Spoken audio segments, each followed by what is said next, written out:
Olá, meus irmãos, aqui é o Luiz que está falando. Vamos dar sequência ao estudo das dimensões espirituais, conforme a gente havia falado nos evangelhos anteriores, né? Nós já falamos da casa espírita como um todo, já falamos da reunião espiritual. Agora nós vamos falar um pouquinho das invasões dos irmãos menos esclarecidos que podem acontecer na casa espírita. Mas antes vamos fazer uma prece, né, para podermos nos ligar ao alto.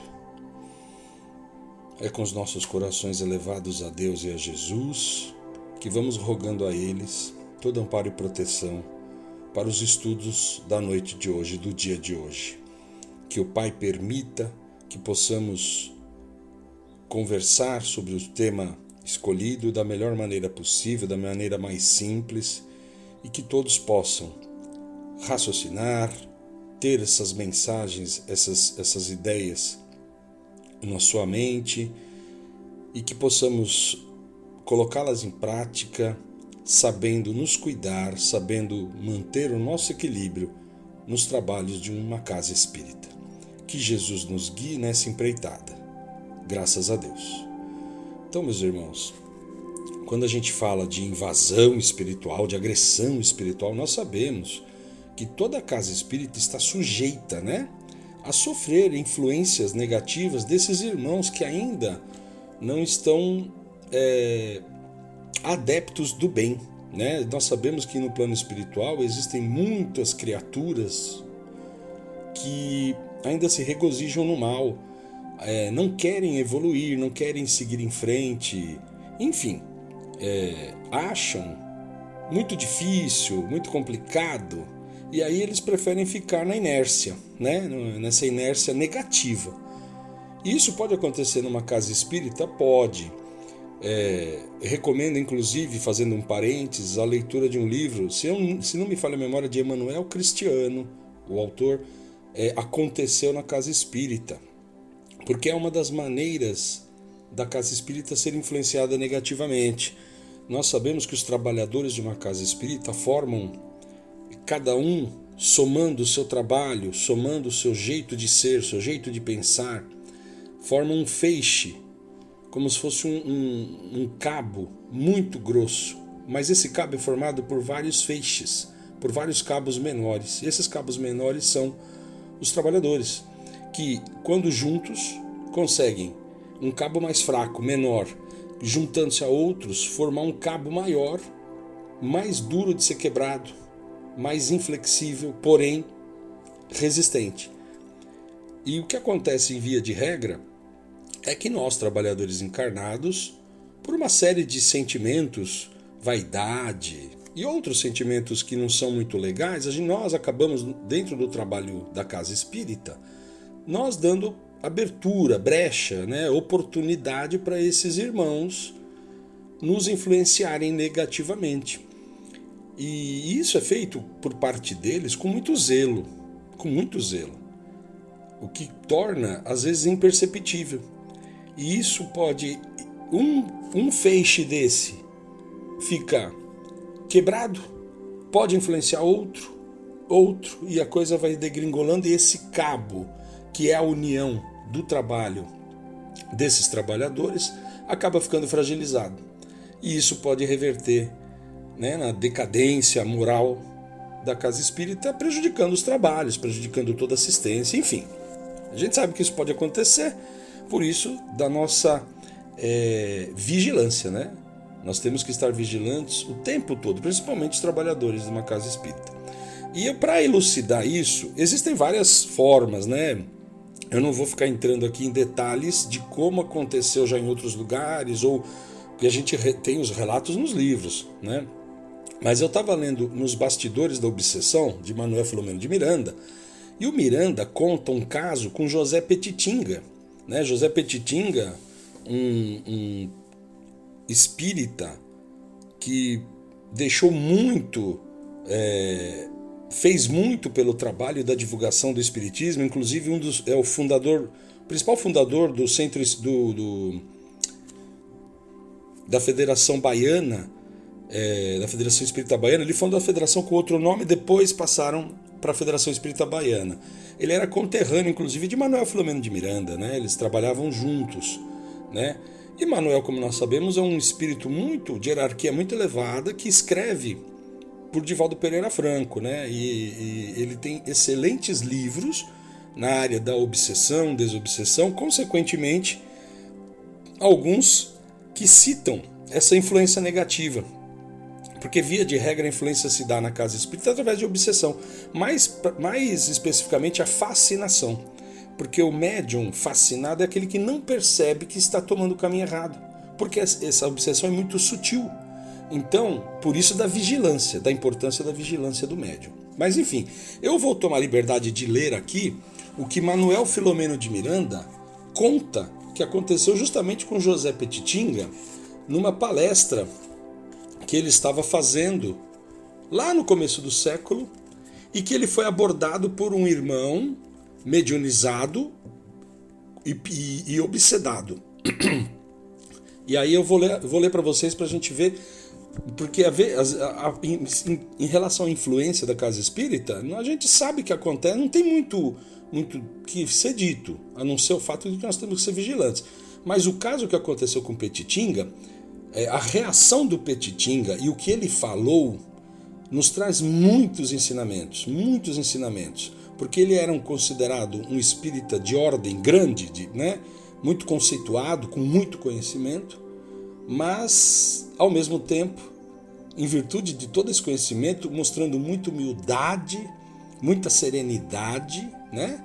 Então, eu vou ler para vocês para a gente depois fazer alguns comentários e a gente encerra. Então diz assim o Miranda, que o fato aconteceu numa manhã de domingo, quando da reunião pública de exposição doutrinária na União Espírita Baiana. O expositor era José Petitinga, que explanava sobre o capítulo 10 de O Evangelho segundo o Espiritismo, Instruções dos Espíritos, a mensagem de Simeão, ditada em Bordeaux, em 1862, intitulada Perdão das Ofensas. Então ele estava falando sobre perdão das ofensas, olha só. A sua palavra harmoniosa comovia os presentes que o ouviam enlevados. Em certo momento, quando o orador fez pequena pausa, adentrou-se pela sala um homem, pertencente à respeitável família local, porém portador de obsessão, que dirigiu-se ruidosamente e intempestivamente à tribuna, com a fisionomia congestionada, e gritou para Petitinga: Hipócrita, quem és a pregar? Imperfeito como tu? Como te atreves a falar da verdade e ensinar pureza, possuindo largas faixas de desequilíbrio íntimo que ocultas dos que te escutam? Dize! Houve um grande constrangimento entre os presentes, e um silêncio tumular se abateu sobre o auditório. Mas Petitinga, embora tenha empalidecido, manteve-se calmo e, olhando o agressor, respondeu humilde: Tens toda a razão e eu o reconheço. O tema em pauta hoje, que o caro irmão não ouviu, se refere exatamente ao perdão das ofensas. Mas o homem não o deixou terminar e retrucou: Não te evadas covardemente. Refiro-me às condições morais de que se devem revestir os que ensinam o que chamas a verdade e que te faltam. Desafio-te a que abandones a tribuna religiosa ou abandones a vida que levas. O público estava paralisado perante a cena inusitada. A entidade enferma desejava semear a suspeita quanto à conduta ilibada, transparente e nobre do evangelizador, e o desafiava a um duelo verbal negativo e pernicioso, né? Vejam que a entidade, nesse caso, estava querendo o quê? Estava querendo fazer justamente isso mesmo, fazer com que ele entrasse na mesma vibe que ele estava, que a entidade estava, através do médium, justamente para eles que pudessem ter uma discussão lá na frente de todo mundo. Mantendo-se sereno, Petitinga humildemente, chamando a entidade que se manifestava através daquele homem de amigo espiritual e lhe dando razão no que o acusava, declarou aos presentes. E aí vem o texto que eu queria que a gente ouvisse. Ensinou o mestre que nos confessássemos uns aos outros, prática essa vigente entre os primeiros cristãos e que o tempo esmaeceu e deturpou dolorosamente. Nunca me atrevi, nunca experimentei coragem para dizer aos companheiros sobre as minhas próprias dificuldades. Agora, utilizando-me do auxílio do irmão que me faculta ensejo, digo da luta intensa que travo na alma para servir melhor ao Senhor, tentando cada dia aprimorar-me intimamente, lapidando grossas arestas e duras angulações negativas da minha personalidade enferma. Depois de ter conhecido Jesus, minha alma luta denodadamente contra o passado sombrio, nem sempre logrando êxito na ferrenha batalha de superação dos velhos padrões de ociosidade e crime em que vivi, na imensa noite dos tempos. Abandonar, todavia, o arado, porque tenho as mãos impróprias? Quando a erva má cresce e escasseia obreiros, não o farei nunca. Prefiro a condição de enfermo ajudando doentes a ser ocioso, buscando a saúde para poder me ajudar com eficiência, enquanto se desgastam corpos e almas ao relento da indiferença de muitos, que as minhas mãos calejadas podem socorrer. Miserabilidade socorrendo misérias maiores, a posição falsa daquele que recebeu o talento e o sepultou, conforme nos fala a parábola do Senhor. Embora imperfeito, deixo luzir minha alma quando contemplo a grande luz. Vasilhame imundo, aromatizo-me ao leve rócio do perfume da fé. Espírito infeliz, mas não infelicitador. Banho-me na água lustral da esperança cristã. Perdoa-me, Senhor, na imperfeição em que me demoro e ajuda-me na redenção que persigo. Com o rosto banhado em lágrimas, Petitinga calou-se. O auditório emocionado em peso chorava, envolvido pelas vibrações superiores que se derramavam sobre todos. Inesperadamente, a entidade jogou o médium ao chão e, presa da mesma emoção, bradou: perdoa-me tu. A tua humildade venceu minha braveza, velhinho bom. Deus meu, eu blasfemo. O ódio gratuito cega-me. Perdoa-me, velhinho bom, e ajuda-me com a tua humildade a encontrar-me, a mim mesmo. Infeliz que sou. Tudo mentira, mendacidade inditosa, a que me amarga os lábios. Ajuda-me, velhinho bom, na minha infelicidade. Petitinga desceu os degraus da tribuna, aproximou-se do sofredor, falou-lhe bondosamente e amparou o médium, convidando-o a sentar-se, e levantando a voz rogou: oremos todos a Jesus pelo nosso irmão sofredor, porque todos nós somos sofredores. Comentando o fato, Manuel Filomeno de Miranda afirma que raras vezes presenciara a cena mais comovedora. Era como se o mundo excelso baixasse à terra e os homens pudessem transitar no rumo daquele mundo onde reside a felicidade. Vejam a humildade desse trabalhador, vejam toda a calma, a paciência e o amor que ele tinha por aquele ser que estava ali, tentando atrapalhar o trabalho, tentando causar estrago na palestra que ele estava fazendo. Então, nós podemos combater essas influenciações negativas, meus irmãos. Basta mantermos a nossa fé, basta mantermos a nossa humildade, basta mantermos as nossas convicções doutrinárias, né? Temos que tomar cuidado muito com os elogios. O excesso de elogios é prejudicial. É prejudicial. Infelizmente, nós ainda nos deixamos levar por certos elogios. É preferível não sermos elogiados pela coisa certa que fazemos. É preferível. Esse negócio de ficar elogiando muito atrapalha. Nós temos que saber o que é certo e o que é errado.